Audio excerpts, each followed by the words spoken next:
Hello. അപ്പോൾ നമുക്കിന്നേ mail ബജ്ജീനെയും female ബജ്ജീനെയും എങ്ങനെ നമുക്ക് തിരിച്ചറിയാമെന്ന് നോക്കാം കേട്ടോ. ഇത് ബജ്ജീസ് വളർത്തുന്ന തുടക്കക്കാർക്ക് വേണ്ടിയിട്ടുള്ള വീഡിയോ ആണ് കേട്ടോ. അപ്പോൾ നമുക്ക് എങ്ങനെയാണെന്ന് നോക്കാം. ഈ ലവ് ബേർഡ്സേ തേന കഴിക്കണതാണ് ഭയങ്കര രസമായിട്ട്. അതിൻ്റെ ഉള്ളിലത്തെ സീഡ് മാത്രം എടുത്തിട്ട് പുറത്തുള്ള ആ ഉമ്മി കളഞ്ഞിട്ട് അങ്ങനെ അവർ കഴിക്കുക. അപ്പോൾ അത് കണ്ടു നിൽക്കാനും ഭയങ്കര രസമാണ് കേട്ടോ. നല്ല രസമുണ്ടല്ലേ. ഓക്കെ, നമുക്ക് ഈ മെയിലാണോ ഫീമെയിലാണോ എന്ന് എങ്ങനെ മനസ്സിലാക്കാമെന്ന് നോക്കാം. അതിനാദ്യം ഈ ചുണ്ടിൻ്റെ മേൽഭാഗത്തൊരു സിയർ പോർഷൻ ഉണ്ട്. ആ പോർഷൻ നോക്കിയിട്ടാണ് മെയിലാണോ ഫീമെയിലാണോ എന്ന് മനസ്സിലാക്കാൻ പറ്റുന്നത്. ഇതെൻ്റെ പോലെ മെയിൽ ബേർഡാണ് കേട്ടോ. അപ്പോൾ ഇതിൻ്റെ ആ ചുണ്ടിൻ്റെ മേൽഭാഗം കണ്ടോ, അതിനാണ് നമ്മൾ സിയർ പോർഷൻ എന്ന് പറയുക. അത് ബ്ലൂ കളറാണെങ്കിൽ അത് മെയിലാണ്.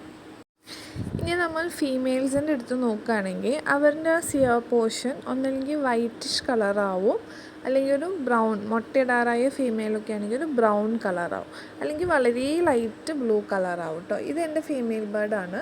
ഇതിൻ്റെ സിയർ പോർഷൻ കണ്ടോ, ഒരു വൈറ്റിഷ് കളറാണ് കേട്ടോ. അപ്പോൾ ബ്ലൂ കളർ മെയിലിനും ഫീമെയിൽസിന് വൈറ്റ് അല്ലെങ്കിൽ ലൈറ്റ് ബ്ലൂ അല്ലെങ്കിൽ ബ്രൗൺ കളറാണ്. അപ്പോൾ വീഡിയോ അത്രയേ ഉള്ളൂ. Thanks for watching.